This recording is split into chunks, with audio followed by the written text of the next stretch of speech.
never seen this before. Steve has an actual miner's lamp today, and it's an actual flame. It is a flame. I don't know if you can get in on this or not, but there is the flame from a miner's lamp. I'm going to show you the reaction that takes place inside. We're actually producing acetylene gas, but this is what they would hang on the hat, and so the miner would hold it like this on their head, and this is what they would see. An actual flame. I had no idea. It's there, and it's bubbling.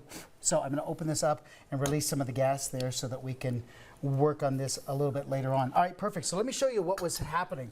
Take a look at this. I have I'll put on your glasses. Yes. You got a new suit. So yeah, and you're wearing a lead-lined apron, so I've got no hope today. So here, hold out your hand. Show the audience what this looks like. Hold out your hand. These are calcium carbide rocks. Okay. We should tell people at home, of course, you're not going to try this at home. Miners used to take the calcium carbide and they would put it in water. So go ahead here and put it in the water. All of them? Yeah, go ahead and put them in the water. Should I jump or? No, you're fine. Have I ever done anything to scare you? Yeah, well, yeah. So look, see the bubbling there? That's acetylene gas. So when we light this on fire, there is the acetylene gas. So we're actually producing acetylene. So you can see the soot that's given off with this as well. But there's a tremendous amount of energy that's released at the same time. Isn't that a bad thing in a mine for? Well, it probably could be. But these little hats there were fairly controlled. Let's see if this guy will fire up again when they would. Oh, there it is. Oh, for so you can see just how bright that is and just how focused. It's an old antique. But if I put my hand in front of it, it's really not that much. I mean, you would think it'd be much. You can see a little bit of light, but so they really didn't. They really weren't. Tremendous amount. There wasn't lighting up of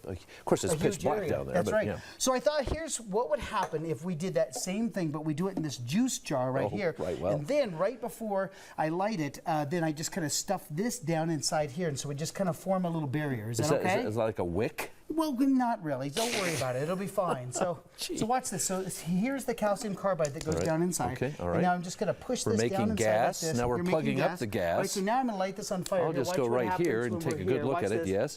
Oh, bam! Ta-da! What did you do? Was that amazing?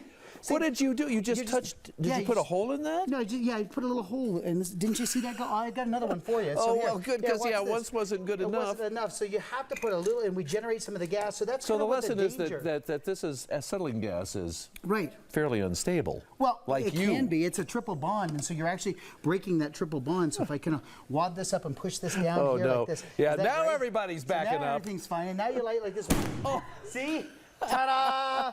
That's why you don't want one of those things to explode on you. Yeah, especially down in the mine. Yeah, you don't want that to explode down in the mine. If the canary dies and the acetylene explodes, well, we're getting ready to go back you need a bigger shovel. No, settle down. All right, so, see? Nothing inside that there. was so bad. You see everything inside. Look at this. See all the soot? So the reaction is completely done. Now we have that miner's soot. So you see what it looks like here? Is that great? Miner's soot. Yeah, it's miner's soot. Don't worry about it. It's just fine.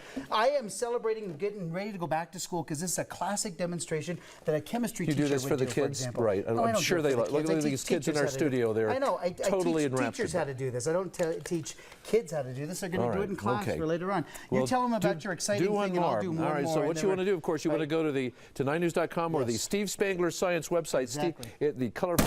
Oh! That was a pretty good one. I know there's 14 holes in this one. I don't know why I even bother. That's good, don't you think? The studio audience loved that. Applause for Steve Spangler. Thank you, Science Guy. We'll be right back, everybody. Well, most of us will be back.